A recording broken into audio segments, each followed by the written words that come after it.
Estamos en Noticias Santa Clara, hoy con el padre David Eduardo Solano Chávez. Él es sociólogo también, él es máster, él es profesor también universitario en la Universidad de Costa Rica, también en la Universidad Católica, en nuestro seminario nacional Nuestra Señora de los Ángeles.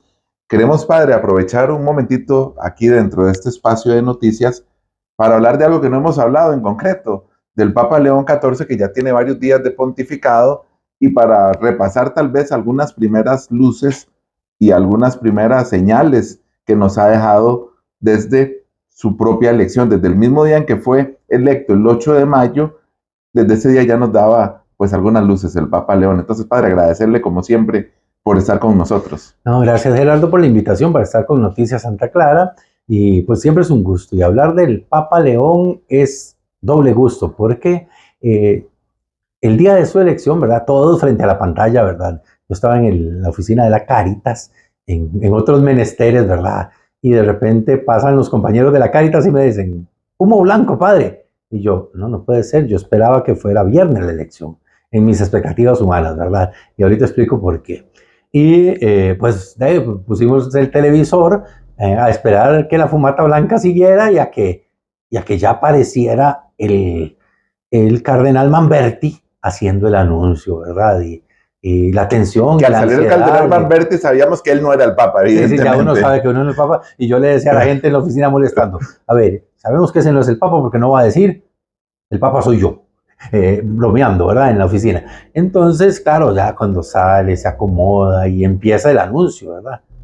Nuncio vobis gaudium magnum. Les anuncio una gran alegría, un gran gozo. Habemos Papa, tenemos Papa.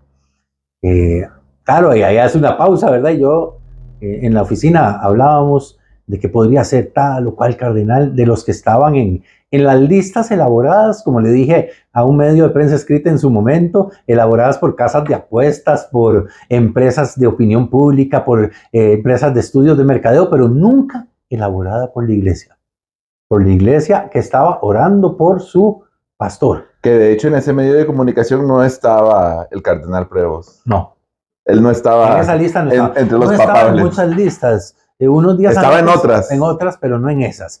En otras listas, tal vez la elección fue jueves, tal vez por ahí del martes, a mí me llegó una información del cardenal Predo y yo dije, mira, qué perfil más interesante. Un hombre formado, con un doctorado en Derecho Canónico, con un tema interesantísimo, ¿verdad? Que era el papel del prior en la orden agustiniana, Que en el, gobernó 12 sí, años. sí, en el nivel local. Caramba, entonces yo comencé a decir, por ahí contacté a unos amigos peruanos de Caritas del CELAM, en el que también me desenvuelvo, entonces pues alguna notita me dijeron y por supuesto que con la elección comencé a escribirles a ellos y ellas para recabar más información del Papa, que era un perfil interesante, pero yo no le veía mucha fuerza en tanto y en cuanto ni en las casas de apuestas aparecía como importante, y no porque niegue la acción del Espíritu. Es que aquí es donde yo digo que el cardenal Prevo León XIV se convierte en una agradable sorpresa. Y en una agradable sorpresa por muchas cosas, Gerardo. No solo por ser, porque él se autoconcibe como un peruano más, no solo por ser un hombre que hizo ministerio pastoral en Latinoamérica, hasta que Francisco se lo llevó a Roma como prefecto del dicasterio para los obispos hace 2 años, sino porque su formación teológica, su experiencia pastoral y su manera de ser. Ya yo tenía algunos datos, por ejemplo, que en Chulucanas, primer territorio en Perú, donde le tocó ser canciller de la curia del entonces prelatura de Chulucanas, que luego se convierte en diócesis, había tenido mucha cercanía con poblaciones empobrecidas. Algo que nadie ha dicho es que el Papa sabe quechua, no digo que perfectamente, pero sabe algunas palabras en quechua porque tuvo que entrar en relación con los pueblos indígenas del Perú. Esa cosa es muy interesante, ¿verdad? Yo a los seminaristas les he dicho, bueno, a mí no me sorprendería que de repente en uno de los Ángelus o del Regina Cheli durante este tiempo de Pascua, el hombre suelte unas palabras en quechua, porque sabe quechua. como soltó español en lugar del inglés, ¿verdad? Y mucha el propio día de su elección. El propio día de su elección, y mucha gente habló y especuló. Y no, es que saludó a su querida diócesis de Chiclayo. Voy a decir una cosa que puede sonar muy raro. El territorio donde aprendió a ser obispo. Así es. Porque, a ver, uno no aprende a ser obispo siendo presbítero. Les dan Hay signos, ¿verdad? Les dan un curso. No, les dan un curso. Le dan un curso el año que son electos. A los nuevos obispos en Roma, como para que aprendan a hacer qué tiene que hacer un obispo y no meter las patas. Que por ¿verdad? cierto, en estos días hablaba con el obispo costarricense allá en la República Centroafricana, Monseñor Víctor Hugo Castillo Matarrita, va para ese curso de obispos ahora, creo que agosto, septiembre, no recuerdo bien la fecha, y podrá tener un primer contacto con el Papa León, que es para eso, ese curso, además para pues conocer directamente al Papa, digámoslo así. Y entonces, para mí, cuando el cardenal Manberti empieza a decir, eminentísimo y reverendísimo señor cardenal, y dice señor Robertum Franciscum, en acusativo en latín, yo inmediatamente vuelvo a ver a los compañeros de la oficina y les digo, Cardenal Prevot, el de Chiclayo, en Perú. ¿Cómo me dicen ellos? Y te completó el cardenal Manberti y les digo, ¿vieron quién es el Papa? No era de los favoritos en las casas. Que además hay que decir algo, bueno, peruano por elección, nacionalizado, nació en Estados Unidos, o sea, más americano en su concepto más amplio de América, no estadounidense, más americano no podía ser. No podía ser. Entonces, esto fue una sorpresa, padre, porque, como usted dice, en nuestra mente humana, que a veces queremos gobernar a la iglesia, decíamos, nunca más otro americano. Bueno, y le pongo ejemplos de mente humana en la historia de la iglesia. Estos días la liturgia nos ha hablado en los Hechos de los Apóstoles, en particular el domingo, del conflicto entre la iglesia de Antioquía y la iglesia de Jerusalén por el tema de que para ser cristiano había que circuncidarse primero, es decir, hacerse judío, y esas son formas de pensar humanas, y de repente el Espíritu Santo y nosotros hemos decidido no imponerles más cargas que las necesarias, dicen los apóstoles. Bueno, hay que dejarse sorprender por la acción de Dios. Para mí ese es el primer mensaje de la elección de León XIV. Dejarse sorprender por Dios. Y claro, la ansiedad, ¿verdad? Para que se asomara en el balcón de la logia. Ya sabíamos quién era. Francisco no usó la museta roja, ni la estola. ¿Cómo iba a salir el Papa? Eso genera expectativa. Para la mente humana. Para la mente humana. Para la vista humana. Pero claro, pero yo en la oficina les digo, ojo que él tiene que marcar que él no es Francisco II, porque ya sabemos que se iba a llamar León XIV, no Francisco II, pero él tiene que marcar con su estilo de vida que él no es Francisco y no es una copia, perdón la expresión porque va a sonar grotesca, no es una copia comprada en plataformas de otros orígenes del Papa Francisco. Él va a marcar que él es León XIV. Pero tampoco el León XIII, padre, y tal vez por ahí tampoco el León XIII. Por ahí empieza tal vez otra sorpresa, porque es uno de los nombres más tradicionales de papas más usados. Vamos a usar la expresión hasta antiguos, pero hace 100 años no se usaba este nombre. Entonces, ¿qué significa eso también? Bueno, es que cuando se da la elección, ¿verdad? Y a mí me hacen una entrevista, yo digo, esto es pura especulación. Ya hoy tengo que decir, no es especulación. El mismo Papa explicó. Ya lo explicó. ¿Por qué escoge el nombre?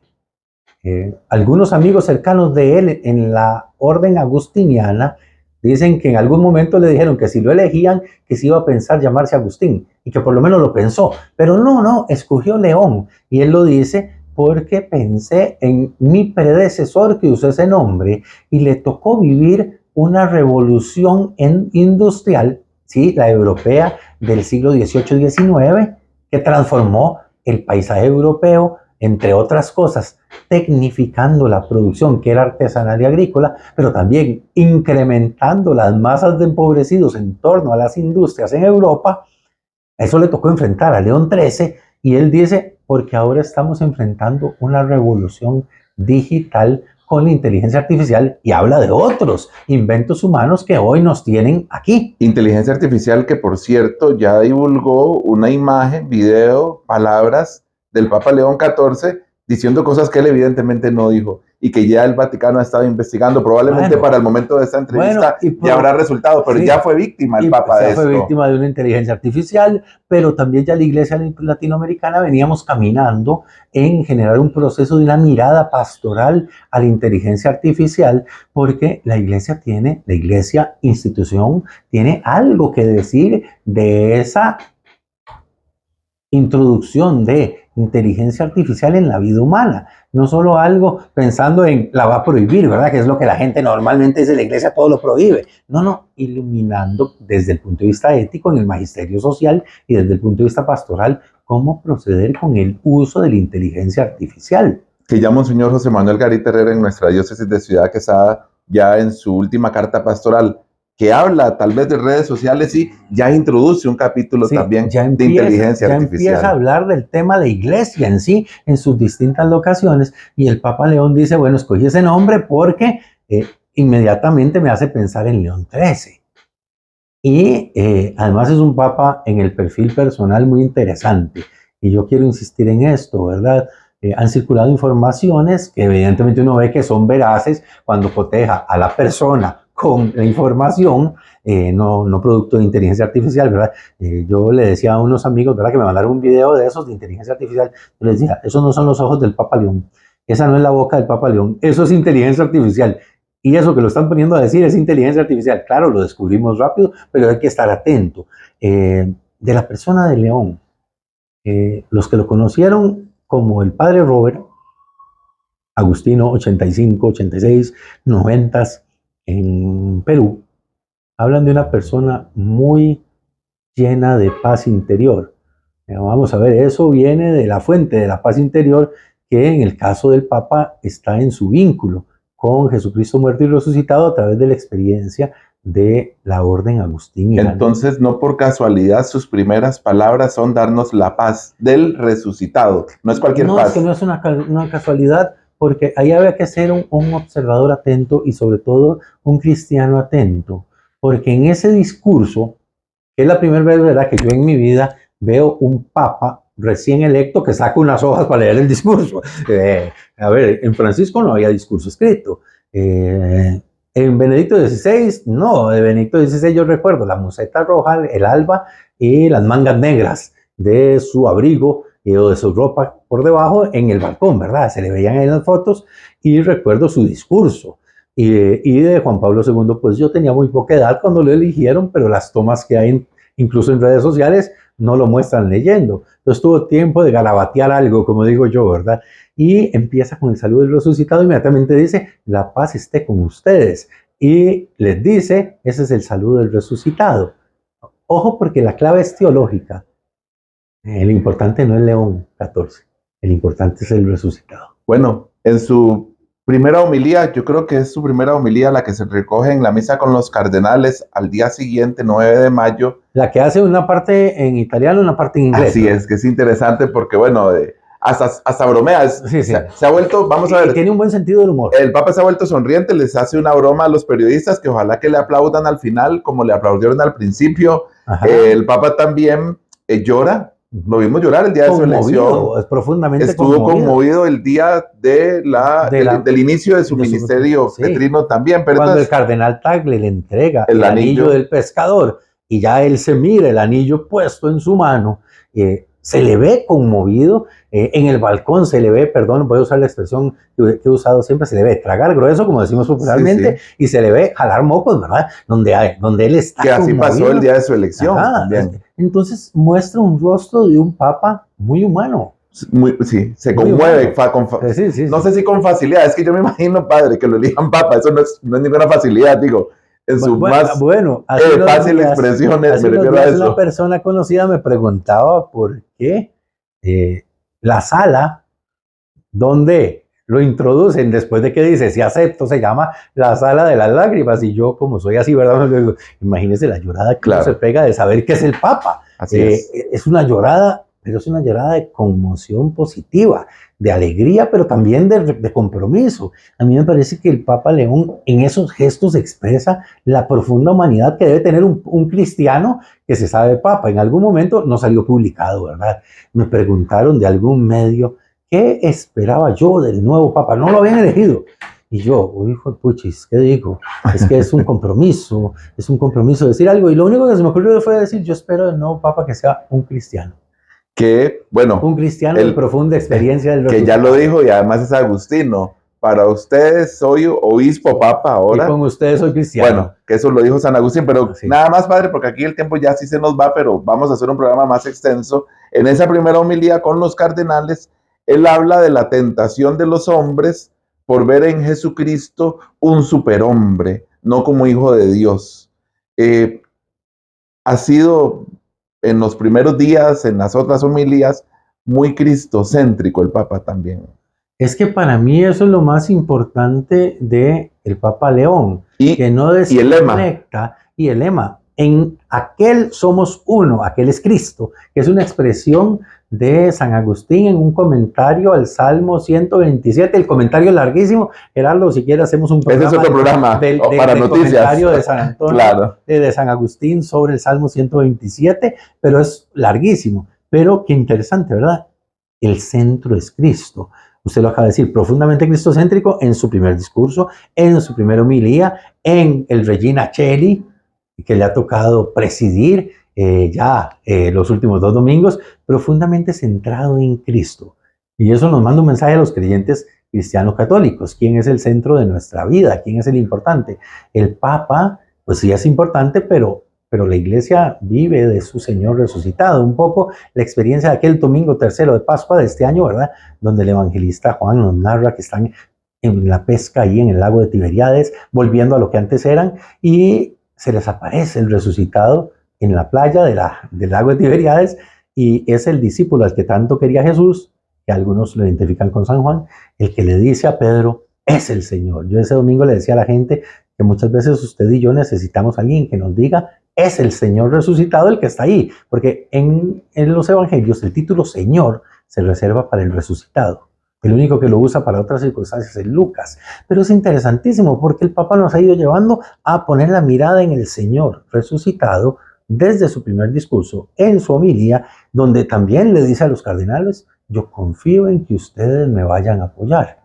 Porque además lo eligieron. Porque además lo eligieron, ¿verdad? Entonces, que eso va para otro programa, padre. Me queda un minutito nada más, pero, repito, vendrá otro programa más amplio, pero no queríamos dejar pasar esta oportunidad para dar una primera imagen del Papa desde esta entrevista con el padre David Solano.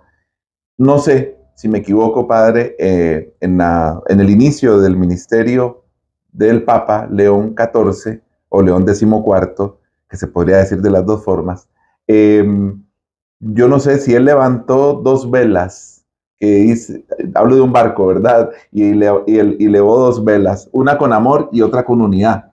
No sé si esos son los caminos que él va a seguir en la iglesia. Creo que por ahí andará la cosa, la caridad y la unidad, que son inseparables, porque es el estilo de vida de los primeros cristianos. Mírenlos cómo se aman, y esa experiencia de amor era lo que atraía del paganismo y del judaísmo a la gente, pero además la bandera de la unidad, que no es forjada solo por cuestiones humanas, pero que requiere de los puentes y del diálogo, discurso inaugural, para decirlo de algún modo, y además la unidad requiere de la participación de todos y requiere acercarse incluso a los que me resultan incómodos. Me parece que el Papa está lanzando una serie de claves. La última clave que a mí me llamó mucho la atención es que en cada una de las intervenciones que hemos podido ver en estos pocos días, el Papa hace eco de conceptos y sobre todo de experiencias teológicas que la Iglesia en América Latina ya tiene muy ubicadas y que tienen que ver con la comunión, la participación, con la cercanía, con la apertura, con la escucha. Eso es de la tradición latinoamericana.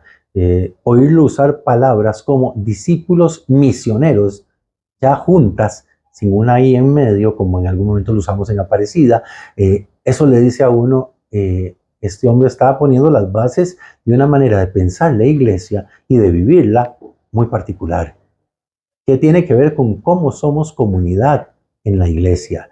Y cómo somos comunidad no anula al otro, por más que no calce con nosotros, es que es un otro valioso porque Dios lo ha creado siendo ese otro. Padre, muchas gracias. Vea que es un vistazo apenas hoy en la edición de noticias, pero queda la puerta abierta para seguir hablando del Papa León y de todo lo que se viene. Estamos en el Jubileo de la Esperanza. A él le toca vivir este jubileo que inauguró el Papa Francisco y le tocará clausurarlo. Gracias, Gerardo. Y sí, le tocará clausurar el Jubileo de la Esperanza, y la agradable sorpresa de la elección del Papa León es también en cristiano una alegre esperanza de que podemos caminar juntos, incluso generando la causa de la paz en un mundo con guerras diferidas y remotas, como decía Francisco el Papa, y que el Papa León está asumiendo un papel protagónico en la generación de la paz. Padre, muchas gracias. Les invito a que sigan escuchando y por el Facebook sigan viendo Noticias Santa Clara.